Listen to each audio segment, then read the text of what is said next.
I have seen a lot of Game of the Year 2015 videos, and they are all wrong. So I decided to make my own video. The problem is that the only game I played this entire year is City Skylines. So for all the other games, I just read their Wikipedia articles. Before I talk about my top 3, let's just denounce all the other video games that didn't make it. Here is my city. It took 700 hours to make, but I haven't built any hospitals because these greedy twats only pay 10% tax. Logically, because this is the only game I have played this entire year, it should be my game of the year.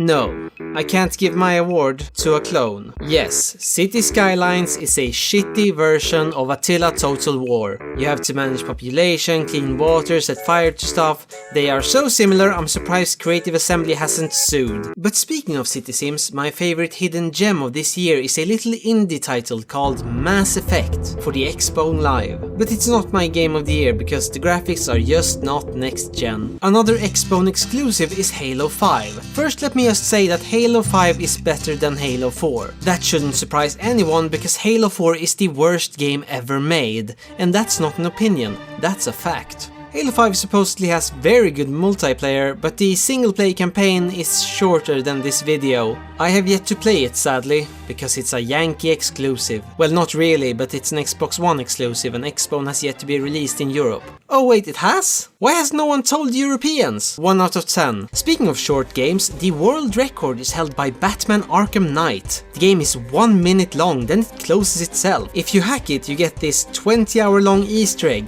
That should be 15 hours. There are parts of this video game that would have been so much better if there was just a screen that popped up and said a couple of hours later. My favorite Swedish game this year was a romantic comedy game called What a Saturday. I think the international title is Soma and was marketed as a horror game. I don't know why, I didn't find it that scary. Maybe the true horror comes from the fact now we have to wait forever for the next frictional game. Soma stays with you after you've finished playing it. But so did BioShock, so maybe it's not because it has a great story, maybe underwater games just stay with you. Now, can a game without multiplayer and a worse than non-existent campaign be good? Sort of. It's very pretty. If you like nature, Just Cause 3 is great. I don't. I think they should purge all of this and build 57,000 shopping malls. Also, driving is bad, but that's a good thing, because you didn't expect driving to be bad. So it serves as a plot twist and complements the story. Another Swedish game was the Mad Max game. I got nothing. There was one more Swedish game and it was the biggest one, but let's not talk about that. I used to think EA could do no wrong. Let's talk movies, because this year there was a sequel we were all waiting for, and on December 18th they finally released Alvin and the Chipmunks 3. And it was a masterpiece, but it got massacred at the box office by the 7th movie of a series no one cultured has ever heard of. The same thing happened to Rise of the Tomb Raider. Because of Fallout 4 it only sold 17 copies. So I don't know what to tell you about this one. I think this lady is the protagonist, and in the E3 trailer I saw it had snow.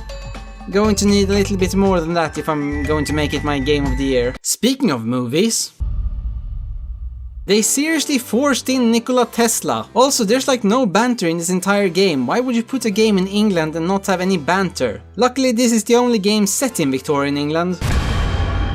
Assassin's Creed Arkham County is a game where you enslave children, but it's the good kind of enslavement, the one that benefits you. It's set in London and has a British cast. The problem is that we already had an Assassin's Creed game with a British cast, so the solution was to make them even more British. Both types of Brits are here. We have the lower class, who is good at insulting and fighting, but we also have the posh Brits. Then there's her, who doesn't wear a tuxedo, nor does she shout at strangers. She's the worst kind of Brit. The normal kind. Completely ruins the game 1 out of 10.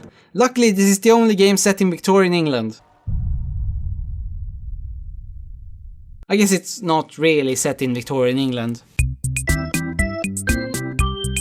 Bloodborne is a Japanese game, as you can tell from this doll. And the Japanese can't make video games. They only make talking simulators with kids you hope sacrifices themselves in the end. They don't make any real games like Metal Gear or Dark Souls. My biggest problem with Bloodborne is that the story is not straightforward. To get the full story you need to read item descriptions or more likely watch YouTube videos. This is a problem for people who are not sure how to read. Unlike the games I mentioned, Metal Gear explains literally everything to you, except for the things you want explained. And Dark Souls doesn't even have a story. You are supposed to make up your own story and it's part of the fun. Also, Bloodborne is too easy. I got through the entire Wikipedia page without dying once.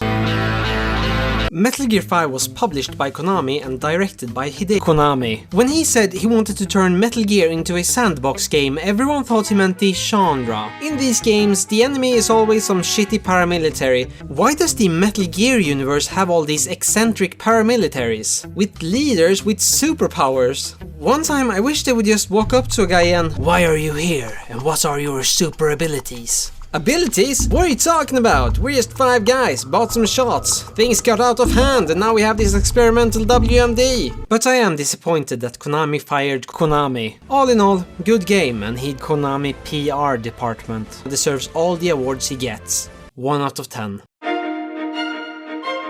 Undertale was developed by Toby Fox, but he represents himself as a dog, so we're off to a bad start. The biggest problem with Undertale is that you don't have to kill anyone, but there's no reason not to. It's just faster. Then I found out you can get a different ending by killing everything, and then stuff didn't render. Unfinished garbage. But I caved in and decided to play a mercy run. And it was nothing special, kind of annoying, because there were several points throughout the game I had to go out to the kitchen and cut onions. Lots and lots of onions. Onions of friendship. Another problem with Undertale is that the soundtrack is really good and it caused every YouTube game musician to have a mental breakdown. I have yet to play The Witcher 3 because I heard that if you want the full experience, you have to be fluent in Polish. So I can't review The Witcher, but I can review Duolingo's Polish course. 1 out of 10. So far I know how to say kurwa and vodka. And that's about 70% of the language. In the game you play as this guy and you're supposed to rescue this girl, and that's it. Eventually you make it to Scottish Scandinavia and it's a cold shithole. Every time someone makes a Scandinavian place it's always a cold shithole. Rest of the planet, you guys are dicks. It took me 100 hours to finish, I expected 102, so clearly the game needs more Polish. Needs more Polish. I bought Fallout 4 on day 1, but I mean, it's pretty good. But it's just not as good as RuneScape. When I was killing ghouls, I thought I could be doing this in RuneScape. When I was entering the institute, I thought I could be training fire making right now. Another problem is that they don't say what they are supposed to say. If you tell me there's a mod, I think you are misunderstanding. I want my character to walk around the wasteland and say the word sarcastic to people. But you can kill the Brotherhood of Steel, so I'm recommending it. I would just like to inform everyone that this isn't my opinion, it's science, and if you disagree with these, you are wrong. If you create a video game with the writing of Dostoevsky and the directing of Kurosawa, you get Five Nights at Freddy's 3. FNAF 3 is very close to me because it was the final game in the series. For a couple of months. 10 out of 10. Like I said, I used to think that EA could do no wrong. And I was fucking right! Battlefront is the best goddamn Star Wars game ever made. It's like being there. And by there I mean back in 2004 playing the original Battlefront. Battlefront is a goddamn masterpiece, and the only reason you don't like it is because you are bad at it. Fuck you, Metacritic! Fuck you, Reddit! Fuck you, the entire video game community! Oh, the game only has 4 maps. Yeah, well, so does The Witcher, you fucking hypocrite! Fallout 4, more like dog shit 4. The Witcher, more like the dog shitcher. Undertale, more like already has way too many dog references. 9 out of 10. And the game of the year goes to Game of Thrones. I haven't said video game once in this entire video. The best thing about Game of Thrones is that when a new Game of Thrones episode comes out, you know there's a new Silicon Valley episode also. Now that the series has gone past the books, we have the upper hand. Now we shall film the reaction of the book readers. Glory to the TV watchers! But final words, I completely forgot Call of Duty. And that is the Kilian experience.